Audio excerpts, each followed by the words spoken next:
Assalamualaikum warahmatullahi wabarakatuh.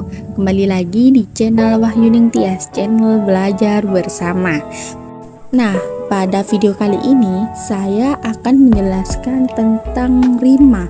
Apa sih rima itu? Rima merupakan pengulangan suatu bunyi yang terputus-putus atau berselang, baik dalam seri puisi maupun di akhir seri puisi. Rima adalah elemen penting dalam suatu puisi. Rima ini biasanya menciptakan keindahan dalam sebuah puisi. Dalam sebuah bait, rima tidak selalu di akhir baris. Rima juga ditemukan bisa berturut-turut. Rima juga memiliki peran untuk membentuk musikalitas atau orkestrasi. Dengan pengulangan bunyinya, puisi akan menjadi merdu jika dibaca maupun didengar. Rima juga mampu mendukung perasaan dan suasana sebuah puisi. Dan puisi-puisi yang termasuk karya sastra lama biasanya terikat oleh rima akhir dan jumlah kata dalam tiap larik. Misalnya, pada pantun, syair, dan guridam. Rima dapat memberikan sebuah efek intelektual dan efek magis bagi puisi-puisinya. Nah, rima dibagi menjadi beberapa golongan. Golongan tersebut yaitu yang pertama, ada rima yang digolongkan berdasarkan bunyi, ada rima digolongkan berdasarkan letak kata dalam baris, dan yang ketiga ada rima yang digolongkan berdasarkan letak kata dalam bait. Nah, yang pertama jenis-jenis rima berdasarkan bunyi. Persamaan bunyi sebagai rima dilihat dari suku kata terakhir pada akhir baris. Rima ini dibedakan menjadi 8 jenis. Yang pertama ada rima sempurna, yang kedua ada rima tak sempurna, yang ketiga ada rima mutlak, yang keempat ada rima terbuka, yang kelima ada rima tertutup, yang keenam ada rima aliterasi, yang ketujuh ada rima asonansi, dan yang ke-8 ada rima disonansi. Apa sih maksud dari rima-rima tersebut? Mari kita simak berikutnya. Yang pertama ada rima sempurna. Rima sempurna merupakan rima yang seluruh suku kata terakhir pada akhir barisnya sama. Rima ini banyak ditemukan dalam puisi berbentuk pantun. Contohnya, kalau ada jarum yang patah, jangan disimpan di dalam peti. Kalau ada salah sepatah, jangan simpan di dalam hati. Yang kedua ada rima tak sempurna. Sebuah rima dapat dikatakan tak sempurna jika berima hanya sebagian suku kata terakhir. Artinya, persamaan bunyi hanya terdapat pada sebagian suku kata terakhir dari sebuah kata. Rima tak sempurna ini biasanya juga disebut dengan rima paruh. Contohnya, adakah perisai bertali rambut? Rambut dipintal, akar cemara. Adakah kami takut? Kami ini muda remaja. Nah, di situ dikatakan rima tak sempurna karena suku kata antara baris dengan baris atau lari itu berbeda. Yang ketiga ada rima mutlak. Rima mutlak terjadi apabila seluruh kata berrima atau perasaan bunyinya terdapat pada kata yang sama. Contohnya, mendatang, datang jua, kenangan lama, lampau. Menghilang, muncul jua, yang dulu silau-silau. Nah, pada contoh tersebut terdapat persamaan bunyi pada kata yang sama, yaitu kata jua. Yang keempat ada rima terbuka. Rima terbuka merupakan persamaan bunyi yang terdapat pada akhir sebuah kata yang diakhiri bunyi vokal. Contohnya, buka, luka, peti, budi, padu, dan madu. Di situ terdapat sebuah kata yang diakhiri vokal A pada contoh pertama, vokal I pada contoh kedua, dan vokal U pada contoh ketiga. Yang kelima ada rima penutup. Rima penutup adalah kebalikan dari rima terbuka, yaitu persamaan bunyi yang diakhiri dengan konsonan. Contohnya, tutup, hidup, putih, bersih, hilang, malang.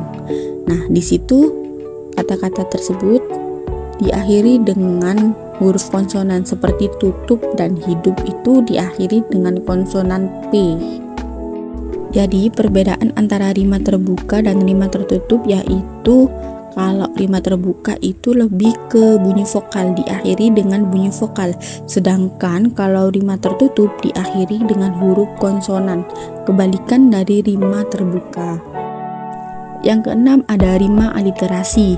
Dikatakan rima aliterasi jika yang berima adalah bunyi awal pada tiap kata sebaris atau pada baris-baris berlainan.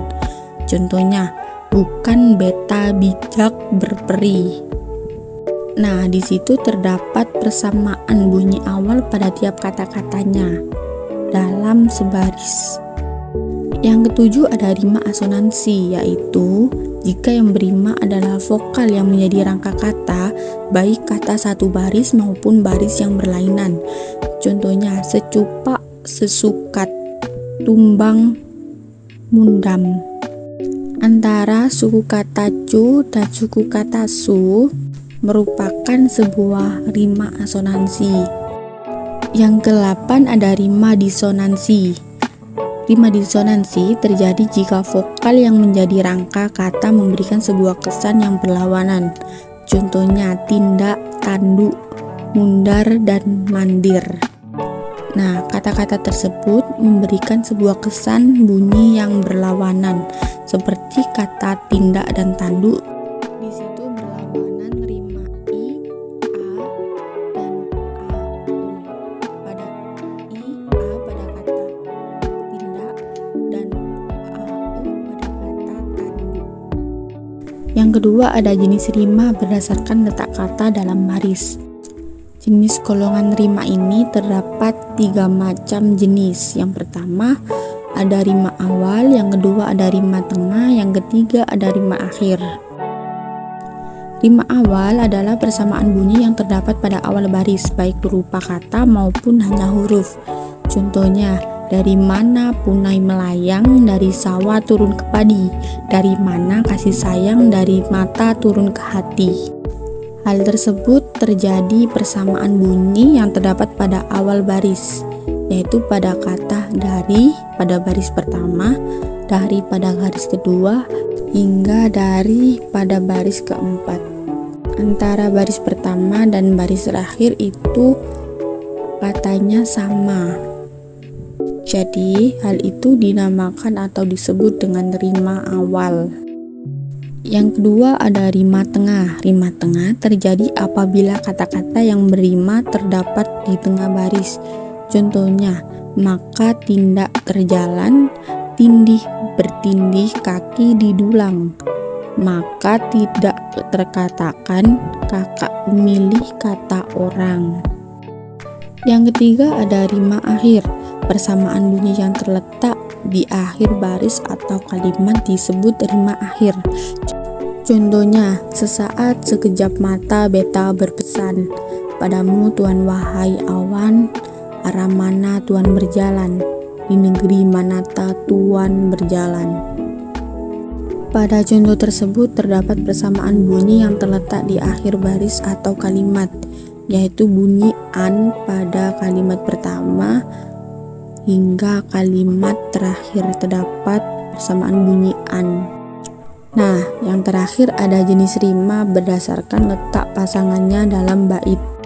Jenis rima golongan ini dibedakan menjadi 6. Yang pertama ada rima terus, yang kedua ada rima kembar, yang ketiga ada rima silang, yang keempat ada rima peluk, yang kelima ada rima putus, dan yang keenam ada rima bebas. Yang pertama, rima terus. Rima terus merupakan persamaan bunyi kata atau suku kata pada akhir setiap baris. Contohnya, Abdul Nuluk putra Baginda, besaran sudah bangsawan muda. Di situ terdapat persamaan suku kata da pada baris pertama dengan suku kata da pada baris kedua.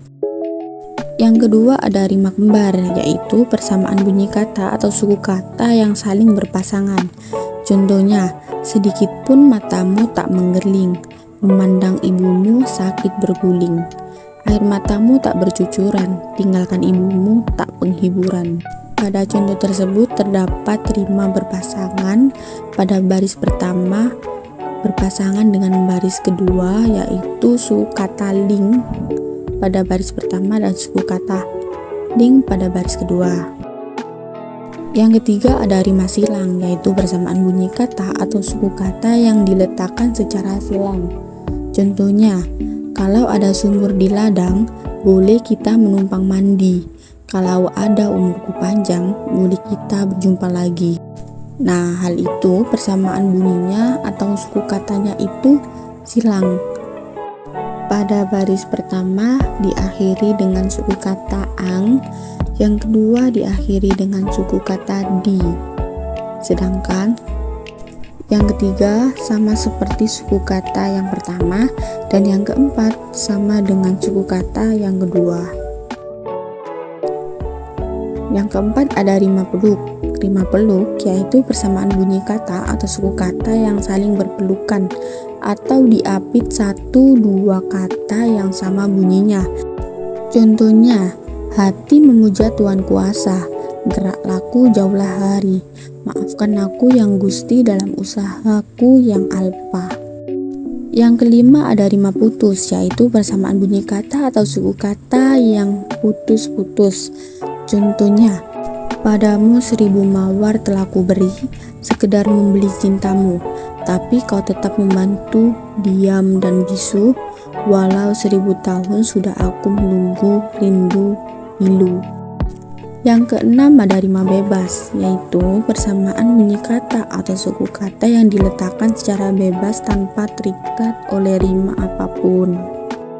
Nah, itulah macam-macam rima. Semoga bisa bermanfaat ya. Terima kasih. Bye.